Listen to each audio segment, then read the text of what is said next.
Nathan.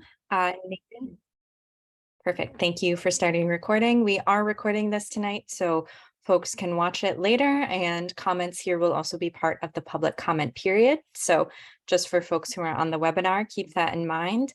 And this is a webinar setup instead of a Zoom.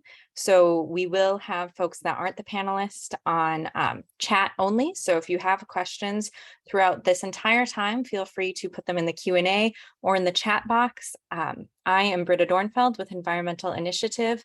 My coworker Sebastian Wells with Environmental Initiative is also here to help facilitate and watch for different questions that come in.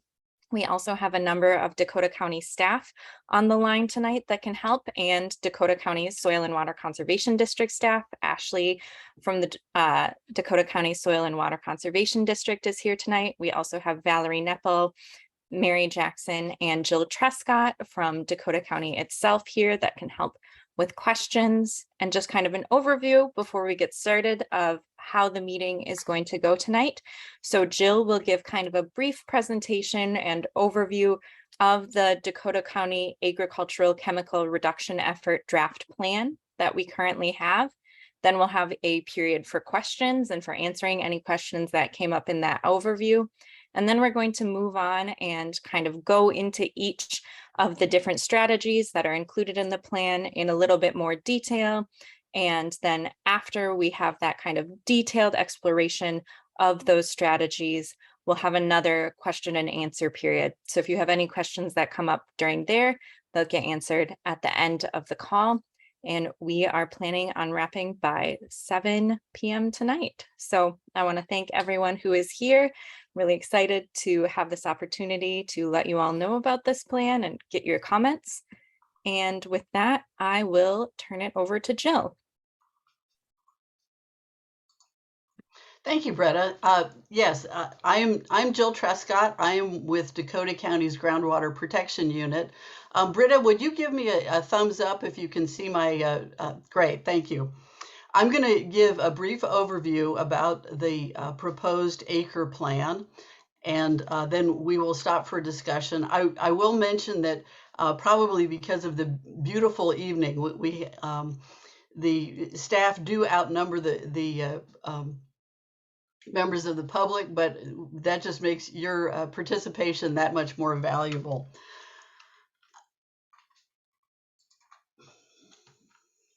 What I'll be covering, and I'll go through this quite quickly, is an introduction to why we are conducting this effort, what our goals and outcome measures are going to be, a quick summary of the proposed strategies, and a mention of some upcoming events that we'd like the public to be aware of.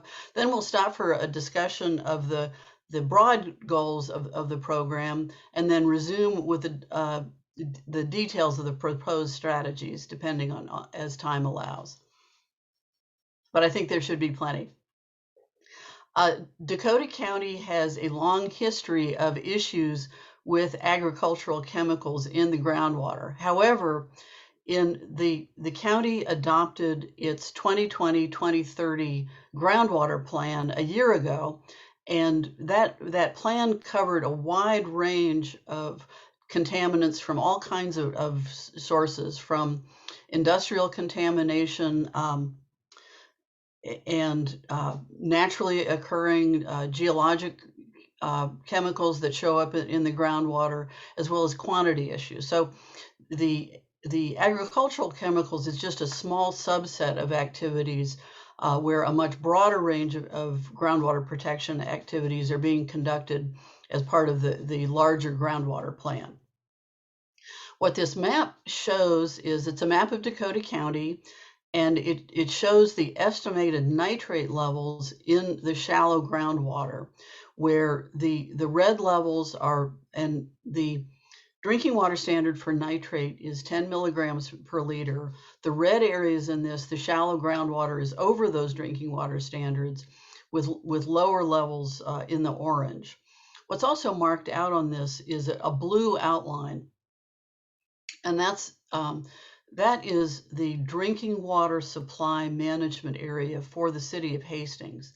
And the important thing about that is that what we're doing with agricultural chemicals in Dakota County is a collaboration between the county and the Minnesota Department of Agriculture, and they are focusing inside the Hastings drinking water supply area, and we are conducting an effort that impacts the entire county.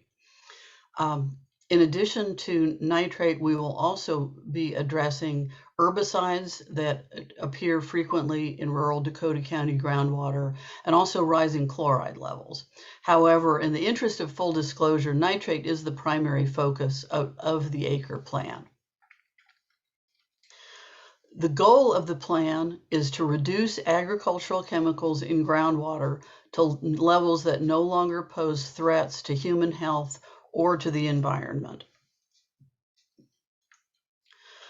We have specific outcomes that we are shooting for through this plan that for all three of the focus areas, nitrate, pesticides, and chloride.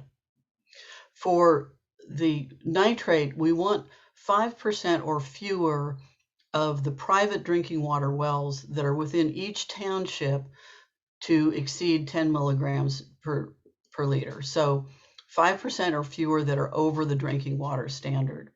Currently, this varies quite a bit. We have some of the townships that are very close to this, and there are other townships where as many as half of the private drinking water wells exceed this standard.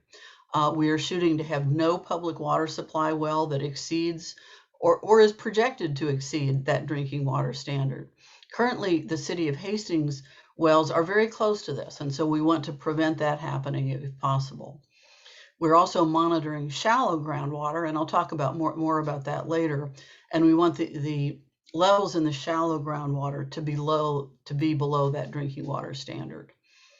We don't want any of the private wells in the county to exceed 50% of the drinking water standard for any pesticides. Currently, we do have some wells that exceed the drinking water standard for a pesticide called cyanazine. We have a stricter goal that we're shooting for here, that 50% line, because pesticides often occur in mixtures and the health impacts can be hard to anticipate. And finally, we want the contributions to chloride levels in groundwater to be decreasing. Our overall strategies for the plan include collecting information so that we can make informed and data-based decision-making in the future, communicating and educating both the general public and the farming community specifically about the issues that we face and the progress that we anticipate. Third, providing technical assistance. I should mention, this is a very close collaboration between Dakota County government and the Dakota County Soil and Water Conservation District. We've developed this plan together, and what we anticipate is that the technical assistance side of this will primarily be the responsibility of the Soil and Water Conservation District.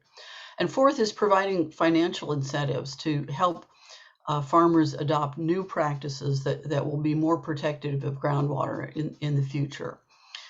We expect this to be a combination of county funding and predominantly state grants that will fund this program. We do have some upcoming events that we want people to be aware of. September 6th is the deadline for people to submit comments on the draft plan. We are encouraging written comments, and these can be from government entities or agencies, or from the general public. So everybody is welcome to weigh in on this. In addition, starting in October through December 5th, we will be starting the We Are Water exhibit. That will be at the Pleasant Hill Library in Hastings. And in conjunction with that, we're holding a nitrate testing clinic on October 27th. This is in collaboration with the Minnesota Department of Agriculture. And people who have private wells can bring their water in to be tested for nitrate, and they will get the results while they wait. And so with that, I will stop and ask if you have any initial questions or comments or that you would like to make about the plan. So feel free to put those both in the chat or the Q&A. I'm not seeing any right now, but we'll have a few moments to let folks type up anything that's come up for them.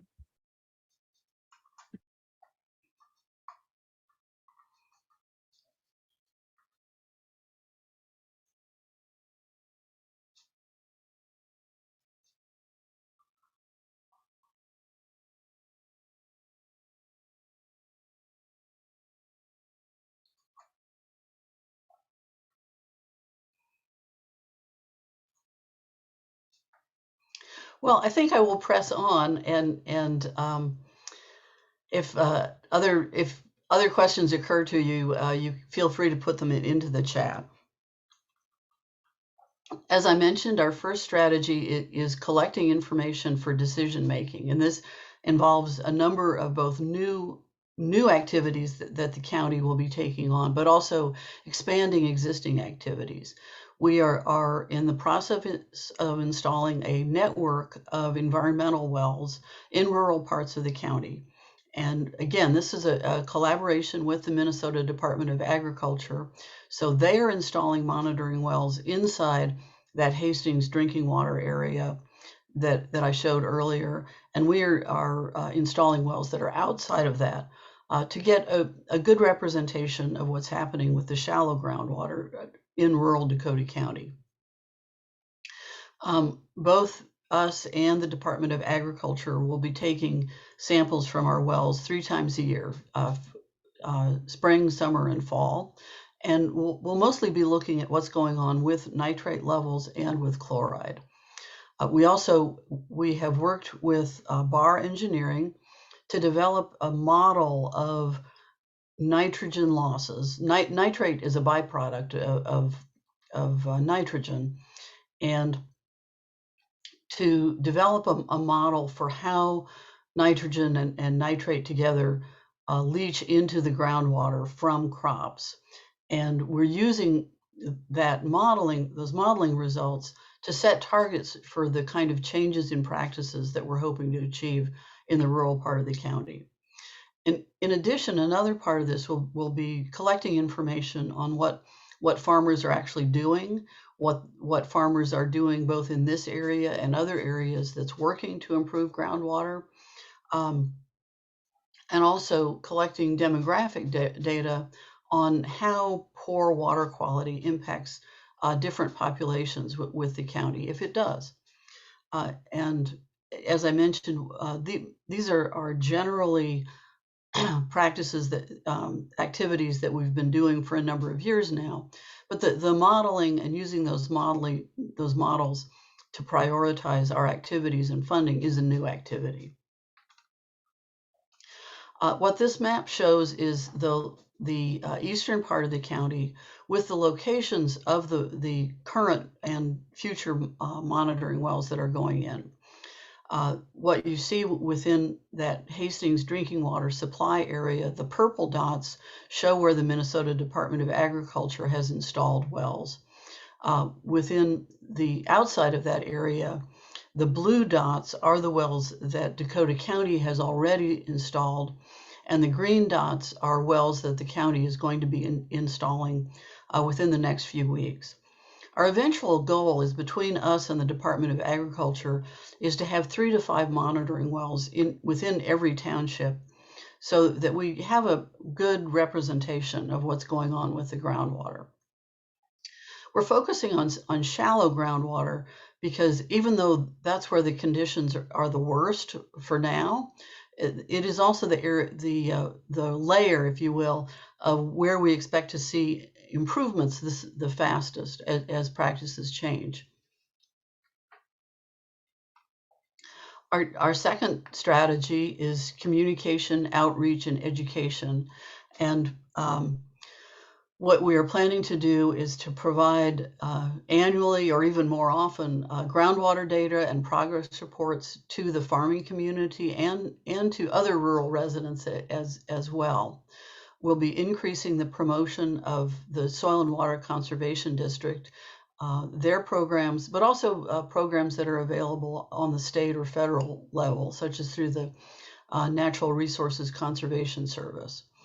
And we'll be providing additional educational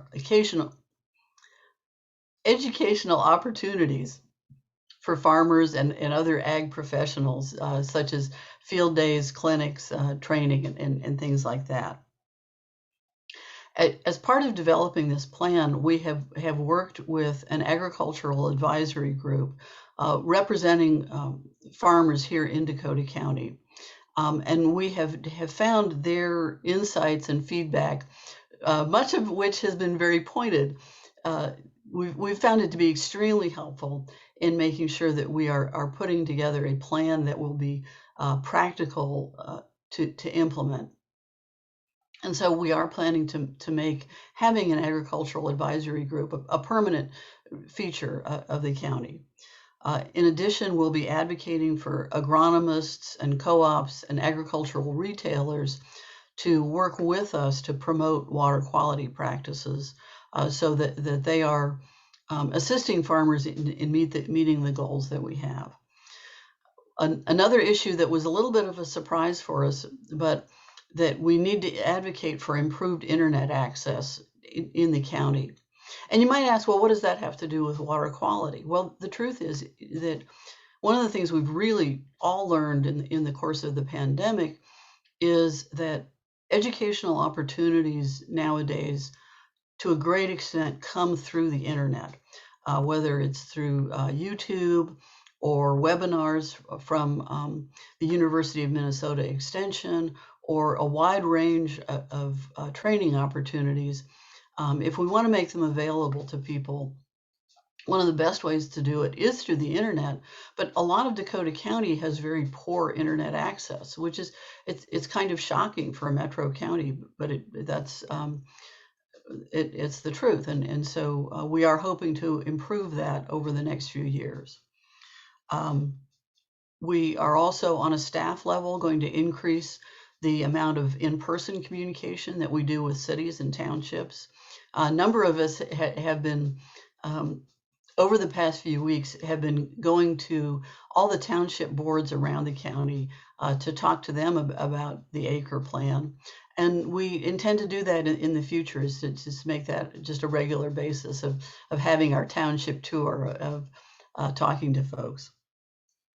And we also, as I've mentioned, this is in cooperation with the Minnesota Department of Agriculture, but there are other state agencies, nonprofit organizations, and watershed organizations that we'll work with closely because we have similar goals, and we can leverage each other's programs and resources, and also be careful that we're not duplicating efforts, that we do want to be as efficient in our use of resources as we can.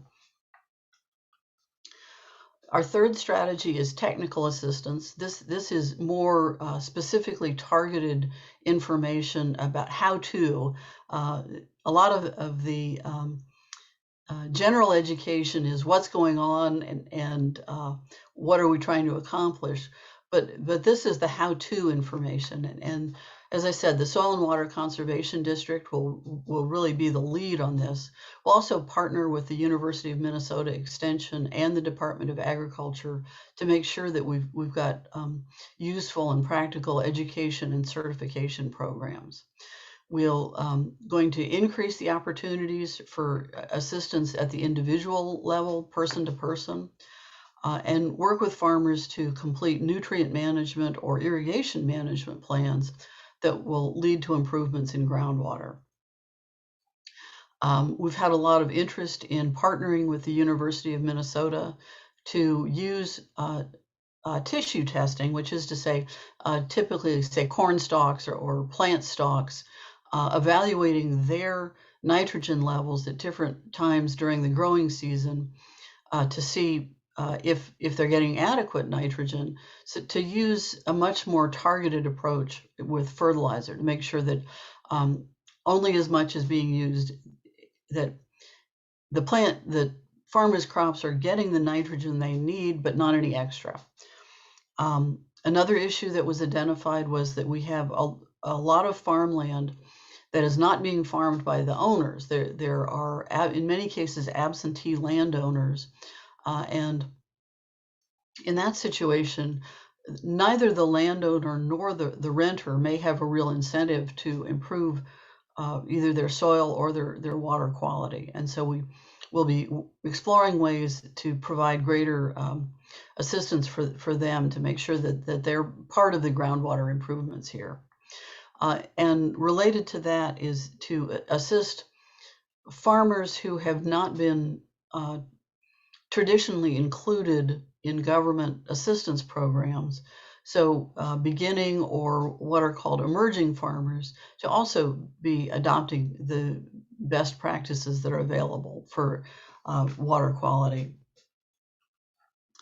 When we're talking about practices,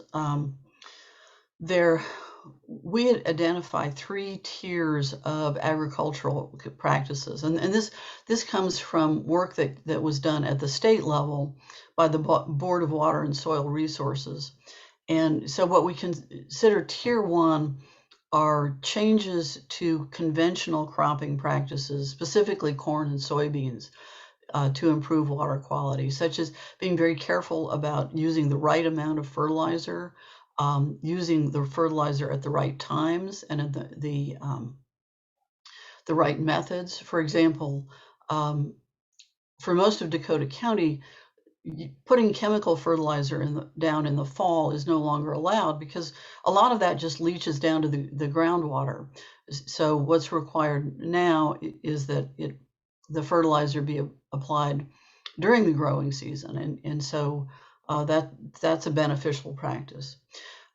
Tier 2 are changes that essentially stretch out the crop rotation. So a farmer isn't growing corn year after year or corn and soybeans, but to add additional crops that will help lower the amount of nitrogen being used, or will take up the nitrogen that's being used, such as putting in cover crops between the end of one growing season and the beginning of the next.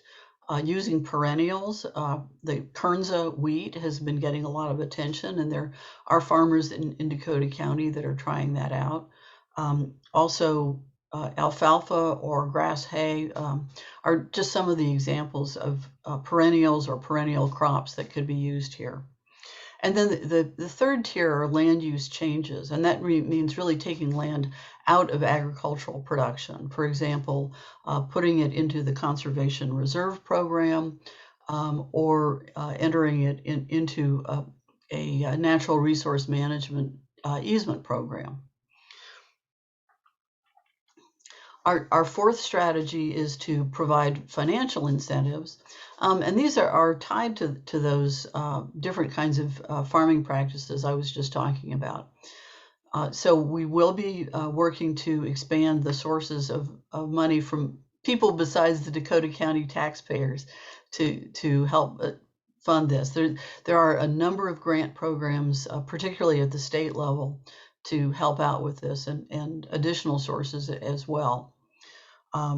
Increase the incentives for the initial adoption of water quality practices, which is typically for the first year and then a couple of years after that.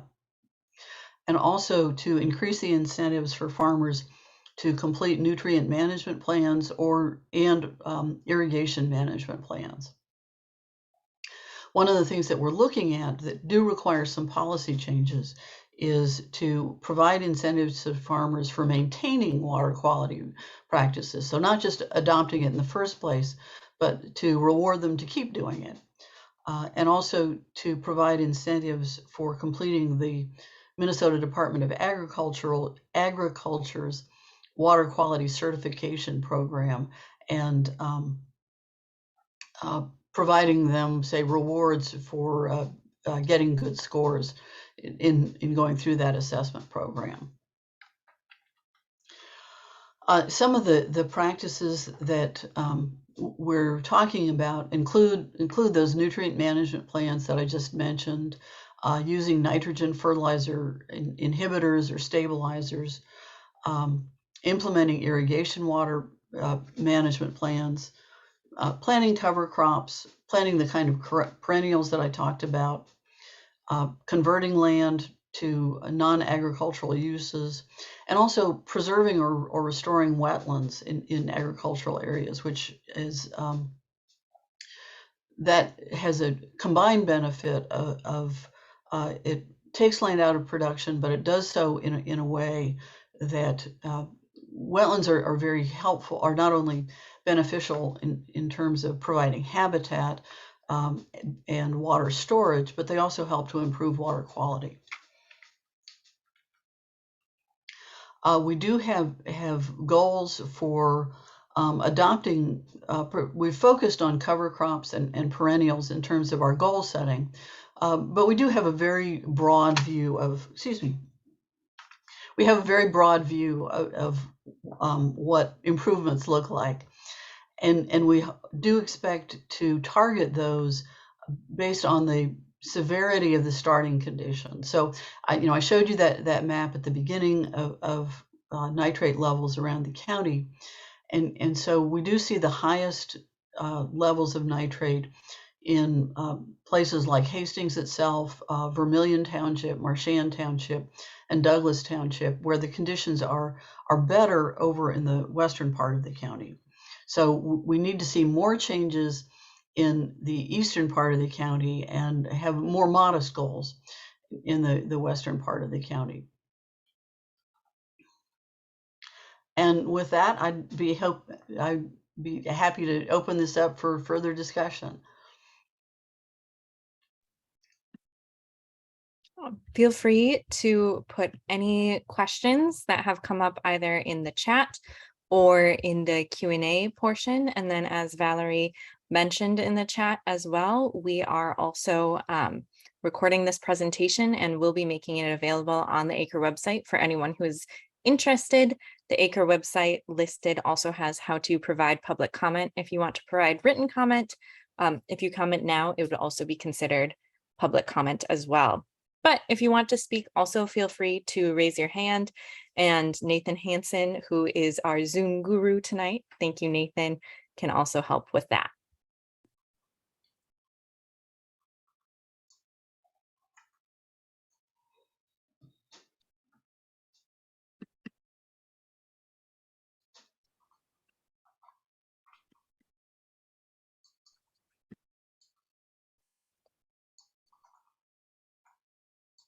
So I do have a question for the group as well.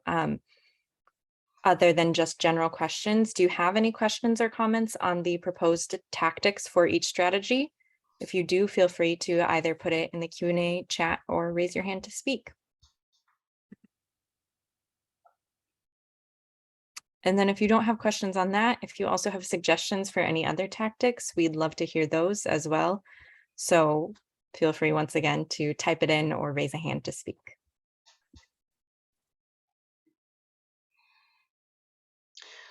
And as you probably know, the ACRE plan is available on the county website, and we are taking emailed comments as well if you want to get back to us later. And if you'd want to, once again, watch this in more detail, we'll have it up soon.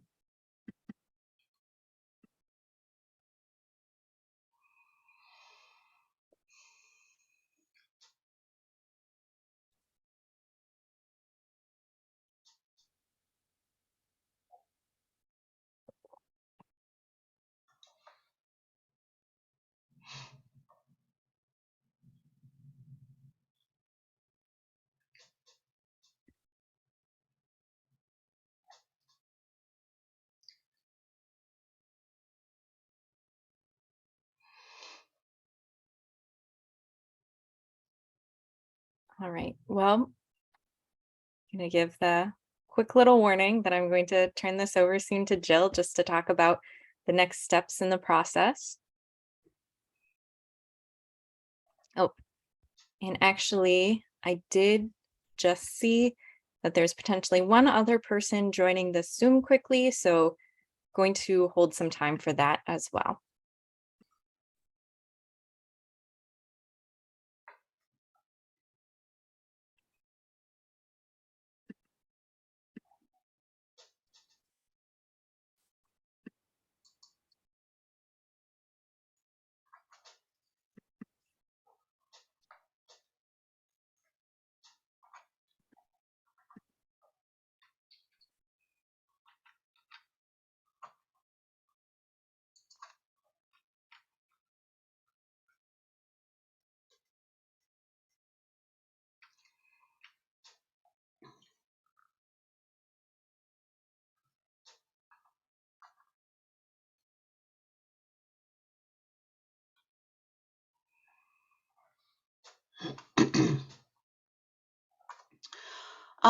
Okay, well, I think I'll talk a little bit about what happens next. As I mentioned, we do have a deadline of September 6th for comments on the ACRE plan itself, and we'll be and expect to respond to every comment individually, which has been our practice in the past.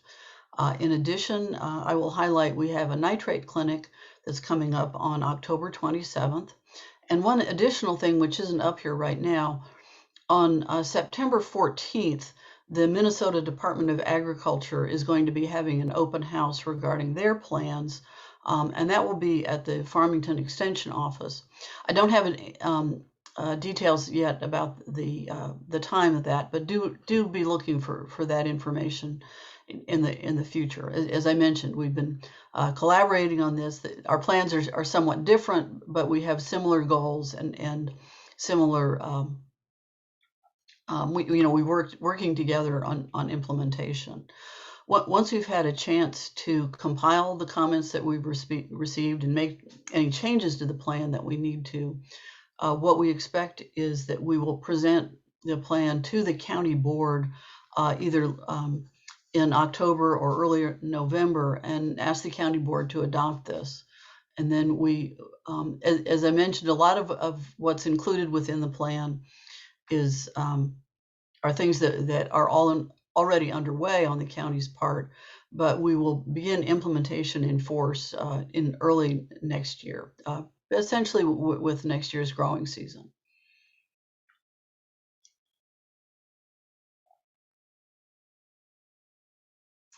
Also, we are recording this, so the information will be available at a later time.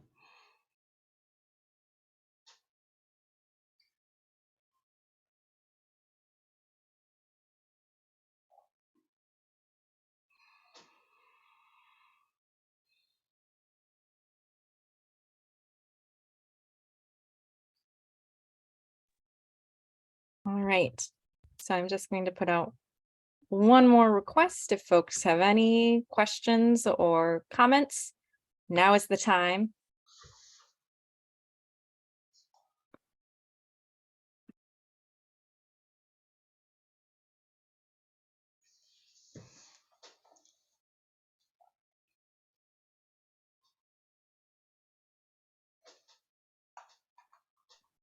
All right, since I am not seeing any, I would just like to thank you all for coming out tonight. And I also want to really thank Jill for providing this presentation.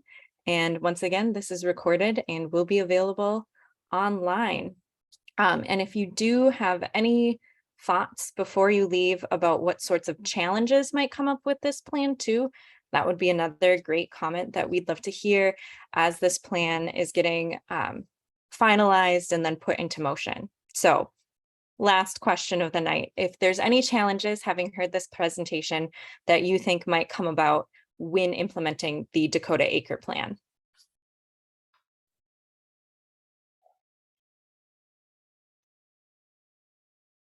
Not seeing it. All right, well, feel free to email as well, and thank you all and enjoy your evening. Yes, thank you, and go and enjoy the lovely evening that we're having. And maybe it will rain this weekend. Yes, hopefully. Thank you and good night. Yes.